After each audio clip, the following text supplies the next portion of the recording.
So I would like to introduce our next and final speaker, Sandy Japp. I don't want to say we saved the best for last, but we saved a really good one for last.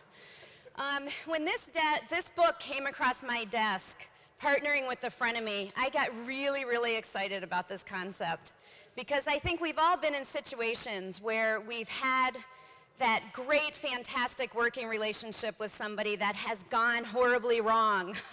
And you reflect, what happened to it? How did my friend become my enemy? And that's what Sandy's going to be talking about today. Sandy is a professor at Emory University. She is an author, obviously. And she is going to talk about the power of relationships and stakeholder value chains, which I think is a very important ongoing theme here. So it is my pleasure to invite to the stage Sandy. Thank you, Sandy. Well, hello everyone. Thank you and welcome. I'm delighted to be here. And since I'm the closer, we're going to do things a little differently. So Suzanne asked me to be in on the whole meeting and to kind of make some observations about about important themes that have been said. And so I'm going to share with you a little bit about kind of what I see through the Sandy Japp lens, okay? So it started off yesterday when Joanne from IBM kind of talked about this idea of network orchestration. Okay? And then this was followed today by Patty and Heather saying things like, you know, one thing that you really need to have in the value chain to make this work is partnership. We want more collaboration, right? We want to work better with our partners. Yesterday we heard Craig say, you know, we want to be the business that you can work well with, right? That's the kind of partner that we want to be. And we've also heard speakers talk about how relationships in the value chain are moving from one dimension to multi-dimension. And it's really kind of from this jumping point that I'd like to begin my remarks today.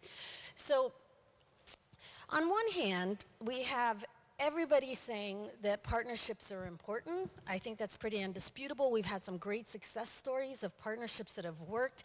And in fact, if a recent survey by the CMO Council said that basically 85% of those respondents said that partnerships and alliances are essential to business. We're all on the same page. Now, in the same survey, those respondents also said that they reported as high as a 43% failure rate of those same partnerships, that 42% of those partnerships are under-leveraged, and 45%, almost half of them admitted that they cannot maintain a long-term successful relationship, and 67% said, you know, we really don't have a formal strategy for partnering. Now, you know, as an academic, this really bothers me because the one thing that this study and many other studies have concluded, and that I conclude as well, is that we do a great job in the business school of teaching our students the quantitative case, how to find a good partner, how to make money, da-da-da-da-da. What we don't do almost at all in the business school, and what these CMOs said was important, is we don't teach them about the squishy factors. We don't teach them about relationship management. And, you know, a lot of my students are actually surprised to find that relationship management is actually, it's a strategy that can be learned. And there are things that definitely do work and don't work better. And there's been a lot of research on how to do this. And that really is sort of the thesis of the whole book. Now, so let me just give you a couple ideas here to take away. The first is this notion of frenemies. Okay, what is a frenemy? And first of all, there are many, many frenemies. In fact, when I explain what a frenemy is to most business people, and I've explained this to some of you over drinks last night, you will instantly say, I know exactly what that is. You'll go on to tell me what it is, but then when I ask you if I can publish that, you'll say, no, don't do that. Okay, so frenemies are kind of like, you know, the dirty laundry of most closets. And so let me talk to you about one that they do eventually become very public when they're very bad. So let me just use one of them as a starting point. One of my favorite is Google and Samsung. And Google and Samsung had an amazing partnership, the kind of partnership that every company wants. They expanded the pie together. They were great friends. Together, they became #1 in the world in cell phone market share, right? They just beat Apple's butt. I mean, you can't get a better payoff than that for this partnership. Google's mobile ad revenue went through the roof. Apple was put in their corner. This is great. Now, that was 2012. Within a few years, they became frenemies. And what does that mean? What happened, if you look at what happens, here's kind of like what they did, the circumstances. So Google started to worry that Samsung may be getting too big for their britches, and they may be asking for a larger share of the pie. And Samsung began to worry about Google as well. And what they decided to do then, and unfortunately a lot of good partners do this, is Google went out and they paid $12.5 billion to acquire Motorola, basically a competitive manufacturer to Samsung. And they started working with Motorola to expand its Nexus line. They created all sorts of competitive Chrome devices, basically a direct competitor to Samsung. And what did Samsung do? Like as any good partner, they said, well, you know, you're not the only open source platform out there. You're not the only software out there. We're going to start developing something that we call Tizen. And Tizen is an open source platform, and it's a great potential competitor to the Android system. So this is how they become frenemies. Now, so a frenemy then, oh, actually, let me just give you this other postscript. By 2014, they've called a ceasefire to this. And they said that, you know, what we're going to do at this point is Google has, you know, we're going to back off from manufacturing competitive phones. We'll sell Motorola off to Lenovo.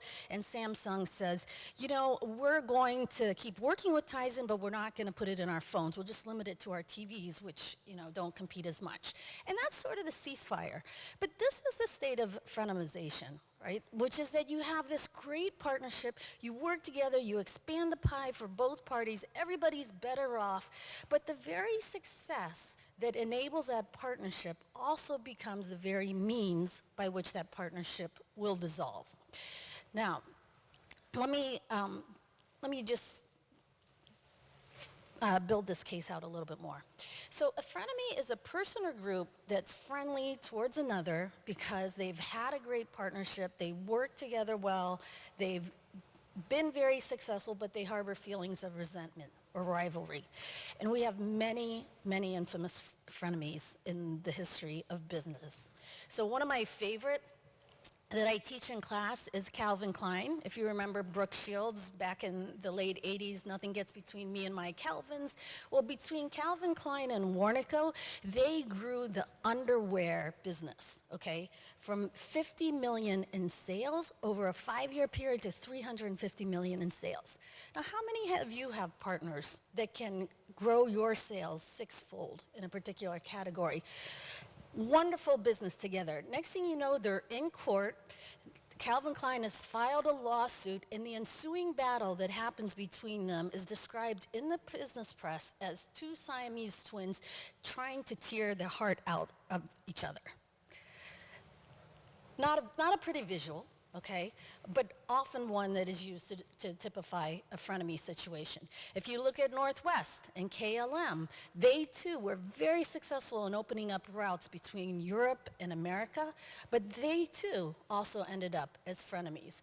Microsoft Windows and IBM, if you look at Oracle and HP, the whole Mark Hurd debacle, right, all of that is the result of a frenemy situation.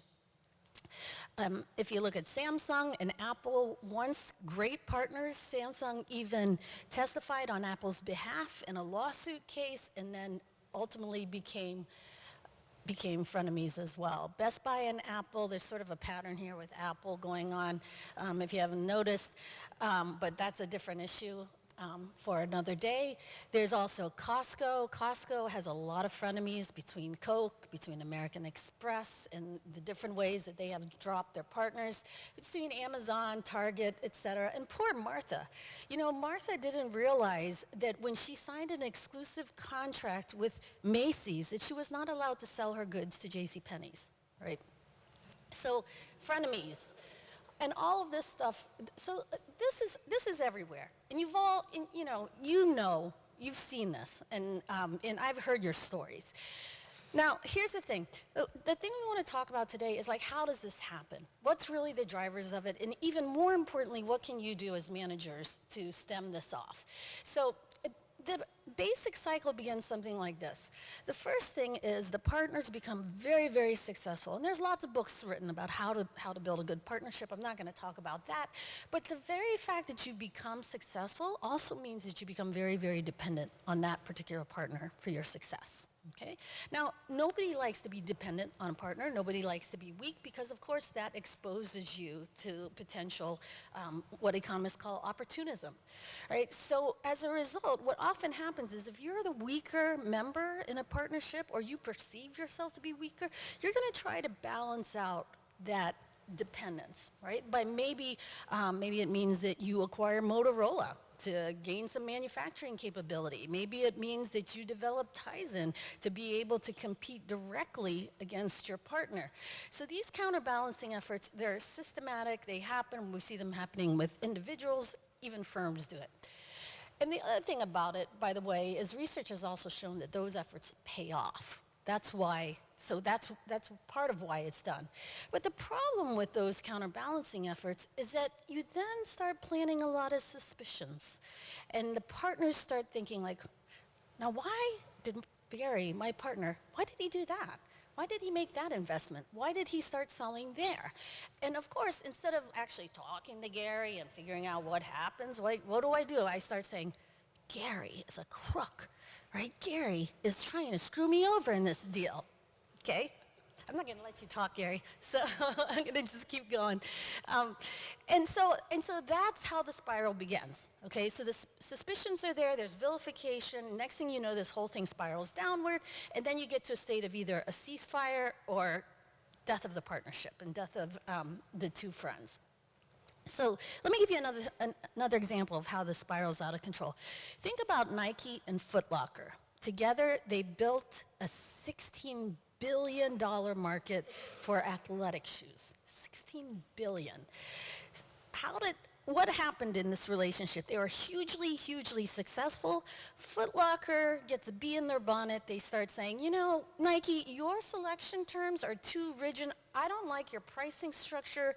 We've got a problem. So what do? Like any good partner, they go out and they say, we're going to cut our orders to you by about 15 to 25%.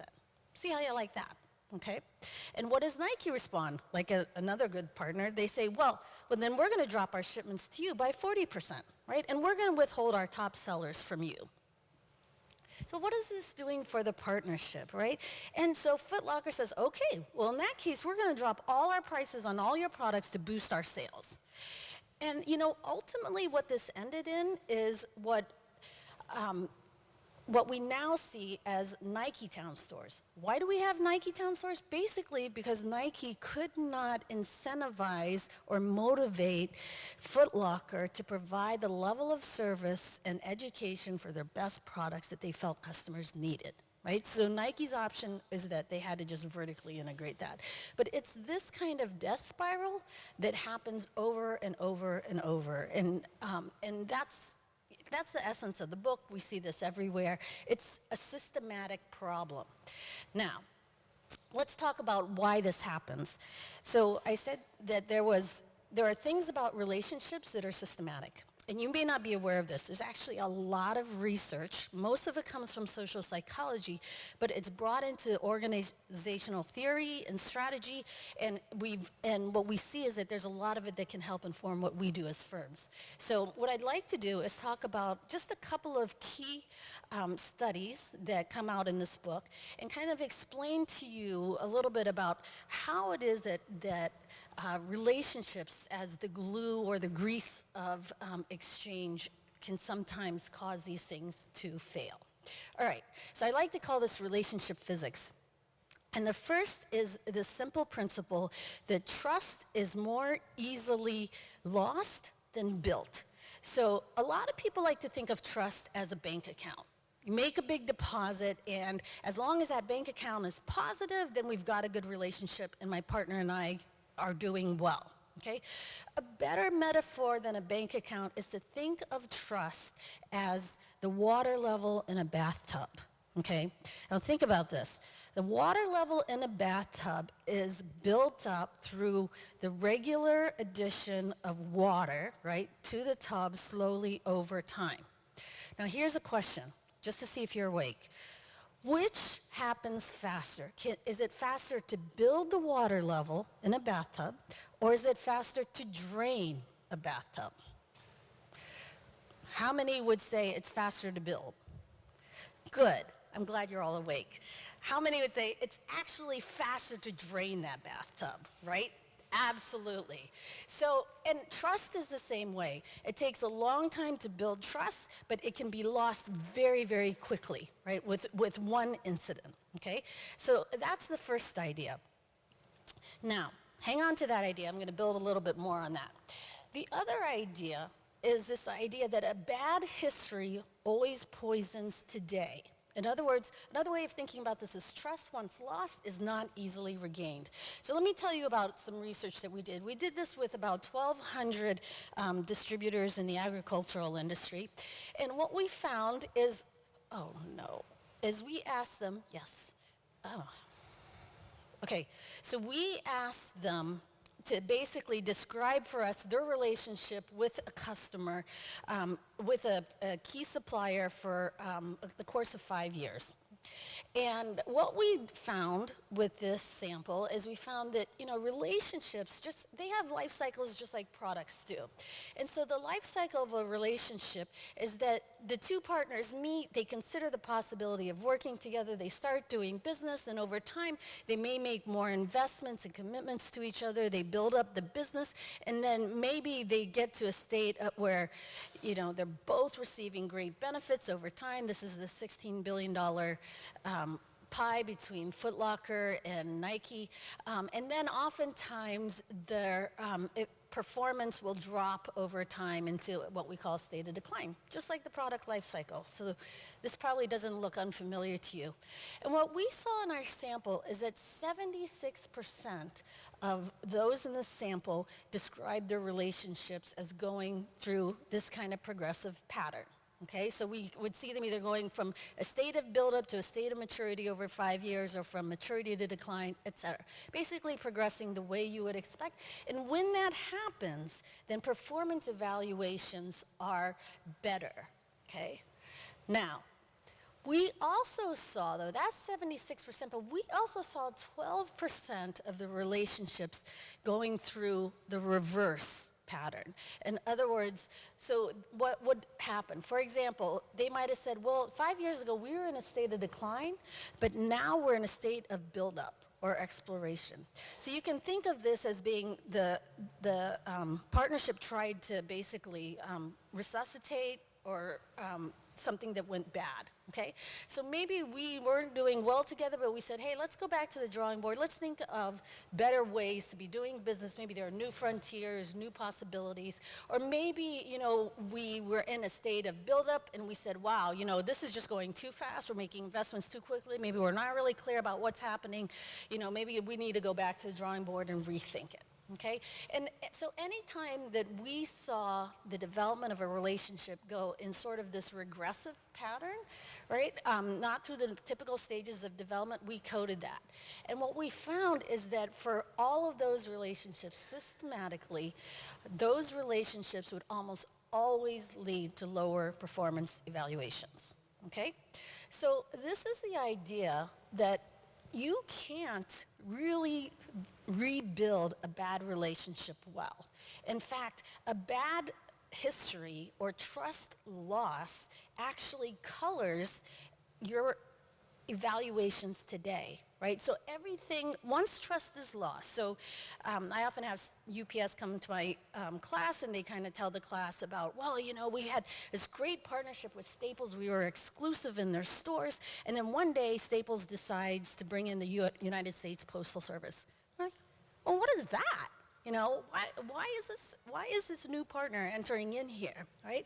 And eventually they say they backed off of that eventually, but you know, at the end of the day, we're kind of like, oh, well, what kind of partner is that, right? So the trust lost, okay, is difficult to restore. Let me give you another postscript on Google and Samsung. So a few months ago, I was in Korea, and I was with the head of global strategy at Samsung, and I knew about this situation. I'm like, so, you know, what's your take on Google these days? You know, how does Samsung feel about this? And I will tell you, because this was a public setting, I did say, you know, before, you know, just let you know that you can decline to answer this question, okay?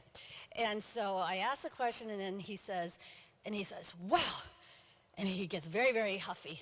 And then he says, you know, he's like, we do not comment on our partners. And I thought about that, and I was like, you know, I'm thinking, dude, like, how much does it cost you just to say something, you know, just to say a throwaway comment publicly, right, in front of all of my MBA students, just to say, oh, yeah, you know, oh, they're a great partner. We've made a lot of money together, right? How hard is that, right? Or just to say, we're still working at it with them. Right? But instead, he gave me the icy, we don't comment on our partners, right? And that's because the past is very hard to redeem, okay? The trust, once lost, is not easily restored. Now, let me give you something else to think about. The other thing to think about, the other key takeaway is this idea that grand gestures, okay, an attempt to restore that trust makes things worse. So if you believe the trust is like a bank account, then you would logically say, well, if I've lost the trust of my partner and we need to improve this, all I need to do is just put in a great big deposit, right? A great big deposit will make everything better. It doesn't work that way, okay? Remember, the trust is lost more quickly than it is built up. Let me give you an example. So there is a woman, a wife, and she loves flowers, okay? She thinks that flowers, you know, brightens up her corner of the world, it gives her, you know, it uplifts her spirit, et cetera, et cetera. Of course, what's often the case is that her husband hates to give flowers, right? Why? Because, well, the husband thinks, you know, the flowers are a waste of money because they die in 2 days, right? What kind of gift is that, right? So he doesn't give her flowers. And the thing is that she kind of builds up this expectation that, okay, you know I'm not going to get flowers from him, right? So the marriage goes on 10, 15 years or so. One day, he comes home on Valentine's Day, and he gives her this, right? Now, for a woman who loves flowers, right, to receive this, you should be like over the moon, right? Instead, what happens? The wife looks at the husband and says, what have you been doing? Right? So this translates into this. And why is that? It's because the gesture is too grand, right? It so exceeds her expectations that it actually raises her suspicions, right? And this actually is an empirical result from one of our studies. And this is what we found. We found that basically when a partner was like basically every partner expects their partner to be a little bit opportunistic, to kind of cheat them a little, right? You know, but you kind of expect that they're going to be kind of within this zone. You know, they're going to cheat you a little, but not too much, and they're, you know, but you just expect that. Okay, now what happens when your partner does something that's very different from that zone? In other words, instead of being very opportunistic, they're like really, really great. They do something really great. They give you like, you know, a price write-off. They give you a price concession that they would never have ever given under any circumstances, right? Those price concessions are like the flower to the woman, right? So what we see, even in business relationships, is that if your gestures are too grand, you're going to make things worse. Okay, I'm going to wrap this up quickly. Let me just give you one last thing to think about, which is that The last study that I want to share with you is one that says, you know what? The fact that you're in a relationship and you expect to keep working with this partner over a period of time gives you a license to cheat, okay? So let me give you an example. What we noticed is that in most relationships, most partnerships, your partner is regularly trying to cheat you, but often at a very low kind of level. So for example, they will say things like, well, you know what? I have this ongoing partnership with Gary, and I'm just going to use Gary again but you know what? The thing is, it's okay if I cheat him today, because you know what? He's probably cheating me. That's what it is. So, you know, this is going on both sides. It's mutual, okay? Or maybe I think like, you know, I can kind of cheat Gary today, but a month from now, I'll make it up to him. He won't know the difference. I know Gary, right? He's not going to figure that out. But I'm still being a good partner, and at the end of the day, I'm still a good person, right? So this happens a lot. Or, you know, everybody does this. We all know it goes on. So what's a little cheating today, right? And it's the very fact that I know down the road that I can compensate for this, that this causes me to then feel like I have a license to cheat. And I really don't feel pretty bad about that, because I'm pretty sure he's doing the same thing, right? So these kinds of justifications are happening. And all in all, these things, basically, they're like nails in a coffin, right, on the relationship. And little by little, these things build up, and eventually, you get the frenemy situation. So even quicker, what are we to do about this? This is what I tell a lot of people to do. Number one, do not stick with your partners too long, okay? You need to get good at changing your partners out and cutting those ties sooner. You might have remembered Dale Carnegie's very famous book about how to win friends and influence people. I tell firms these days, you need to think about how to lose friends without influencing people, okay? You need to get good at saying goodbye. And the book talks about, you know, what's a process, what's a template for how you can do that.